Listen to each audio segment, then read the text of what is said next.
is up, my planting people? My name is Lithius and welcome back to Roots Ready. In today's episode of Back to the Roots, I will be traveling the island of St. Lucia, exploring the amazing, delicious fruits that the island has to offer. I grew up eating those fruits as a kid, and being in England or the UK, I don't really get the opportunity to experience those as often. So when I was there, I had to try it out, and I thought I'd bring you guys along on the journey as well.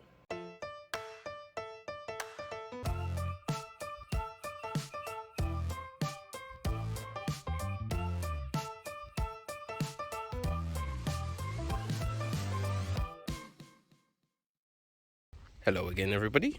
So today we're going to be trying out some delicious fruits from St. Lucia. This one right here, we call it Dungs. I think this is the English name. And the patois or Creole name for it is Coco Couli. Ask your St. Lucian friends what that translates to. I won't tell you here because YouTube might censor me. But yes, and then this one right here is a golden apple. Very delicious. I've taken off the skin and I've cut off this area here at the back because it just wasn't that great. But let's give it a little taste. Hello. All right, so here's the Downs.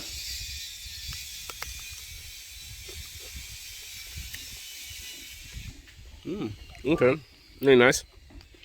It's okay. It's not that sweet. It's got kind of a drying. Hello. Got the neighbours shouting me. It's got a bit of a drying effect on your mouth, so it's okay. It's palatable. It's not my favorite. This right here, though, this golden apple.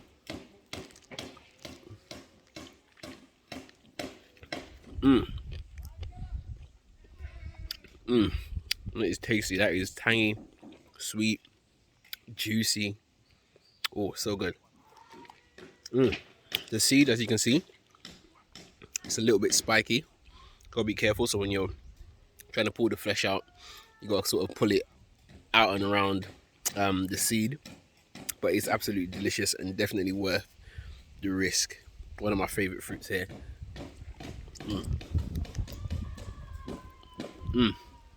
So good. This was the golden apple and the Downs. Hope you enjoyed that one, guys. So another one on fruits you must try in St. Lucia is right here. Some fresh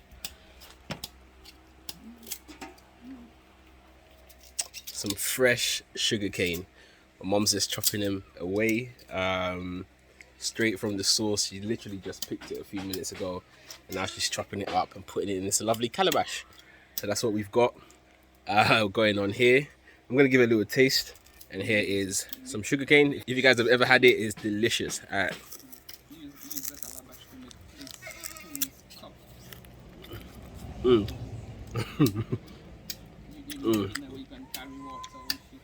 So good. So you can't swallow the fibers, you just got to sort of chew on it and swallow the juice. It's very sweet. It's been out in the sun, so it's a little bit warm. It's all good, real tasty. Just sort of keep doing that to get all the goodness out.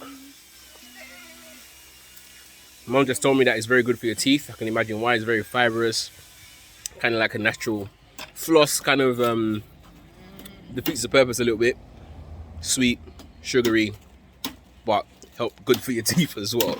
We'll have to see a dentist about that. So another one on fruits you must try when you come to St. Lucia is right here, a guava. This one in particular is a white flesh guava that my mom grows right here in her garden in front of her house. So yeah, let's give it a little taste. I've literally just picked it off the tree as well, so let's have a go.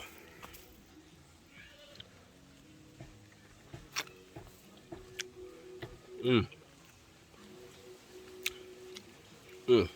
you've never had a guava before, it tastes just like it. I love the texture. So on the outside, it's a little bit more sort of gritty, grainy, and on the inside where the seeds are, it's a little bit more smooth. Really sweet, really juicy. I can't explain it. This tastes like guava. I've also had the pink flesh one as well, but the inside is pink. I think that one's a little bit sweeter. This was a little bit more custardy type flavor. That's the word I'm looking for. Delicious. So another one, another fruit that I want to introduce you guys to is this one. It's called a plum. Right? It doesn't sound very adventurous or anything like that, but it's quite different. I'm gonna take a little bite. Ooh.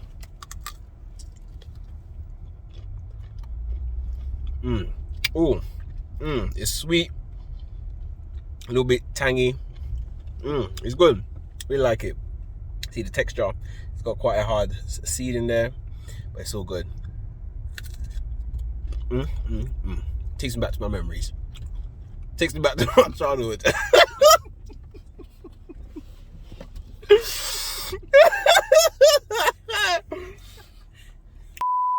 Takes me back to my childhood.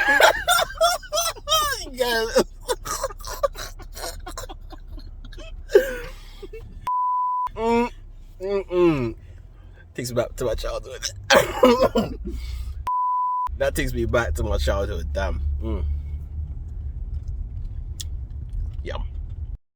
All right, so on another one of fruits, or in this case, nuts to try when you come to St. Lucia. Me and my daddy. Cashews. There we go. This is the process. We got it on a stone wood fire going. What's the process, Daddy? The process is you put it in the container, a metal container with holes underneath so that the fire could heat it up from beneath. Yeah. And then you stir it up until all the sap from the nut will lit up the fire, and then you stir it up until it's dry enough. Then you pour it down, and then you out the fire. Okay, there you go. Then you let it cool, and you break down your nuts, and you eat your roasted That's nuts. it.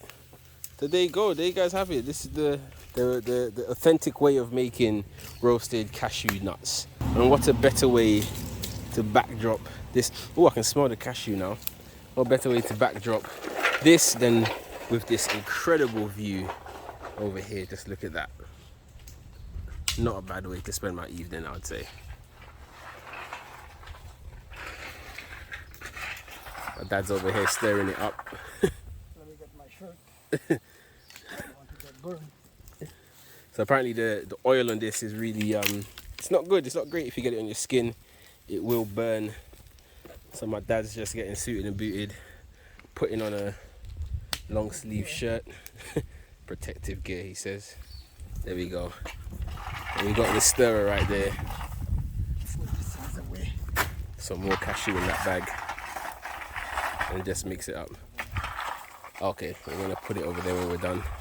Just in that corner. Give it a little stir.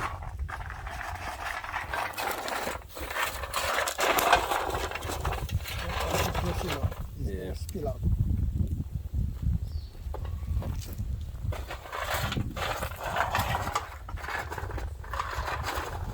My dad with the techniques. So apparently we've got to wait until this happens, until the sap breaks through, and it does start to ignite the actual nuts. So you can tell why. Yeah, my dad says, you know, stay back, because it's exactly what happens. So what I've done is, there we go. What I've done is I've gone to wet these leaves. I'm going to use this to put the fire out once it's done. So when he instructs me to, I'm going to come in with the wet leaves, put it over there to put out the fire.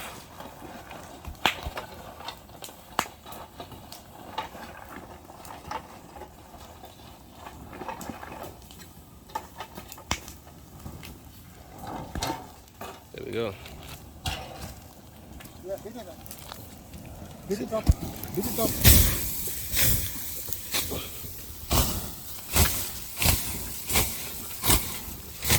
Just put it out. Yeah, that's all right. This one is fine. So the nuts aren't ready, right? They're still in their shells. So this is not the actual nuts on the ground, so don't worry. It's gonna be cleaned because they're still in like a hard shell. So when they cool down, then we're gonna break them open and get out the nuts. So that's it, guys. We're all done for the day. Just gonna out the fire and head on our merry way. Collect those nuts on the ground there, and that's it. So another one of the things to try when you come to St. Lucia right here, some fresh coffee picked from my parents' coffee tree in the front yard.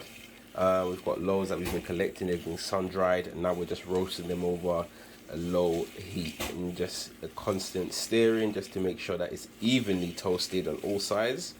And then we're gonna grind it up and then make delicious coffee with it. Stay tuned for more. So on another one today, my dad is going to be making some coconut oil. We're going to walk you through the process on things to try when you come to St. Lucia. He's already chopped up a few more, but let's just see him in action. Go for it. Got the machete. Boom. One hit. Bam. And the third. Chop. There we go.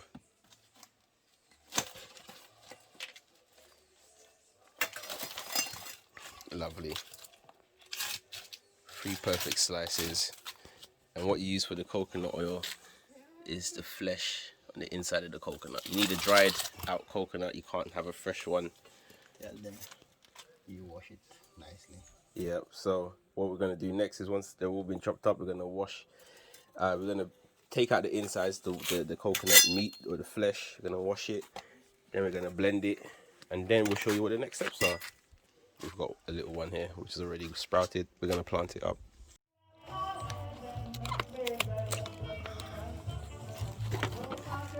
So once the coconut's been taken out of its husk, what you do is my dad, he actually blended it in some water until it was really fine. He then sieved it and he left the water and coconut mixture to sit overnight. Now what that does is that it separates and at the top you will have what you would use for oil, and at the bottom is just like the water, because you know water is heavier than oil. And the stuff that's settled on the top is what we're boiling right now. And according to my dad, what we're going to do, we're just going to keep an eye on it, and once it turns brown, that's when we know it's good to go. We'll let it cool down and we'll bottle it up, and we'll show you that process, so stay tuned. And here is the final product. We've kind of stored it in this old peanut butter jar. At the time of filming this, I'm actually back in the UK. We actually store this in the fridge. Even if we don't, it actually goes back to a solid form. But St. Lucia is so hot, and you know the ambient temperature is so warm that it actually stays in a liquid form. But with this, when we cook with it, we just have to scoop it out, as you've seen here, with a spoon, take out the amount that we want for cooking. It is delicious and it smells incredible. Absolutely lovely. Thank you so much for watching, guys, and keep planting.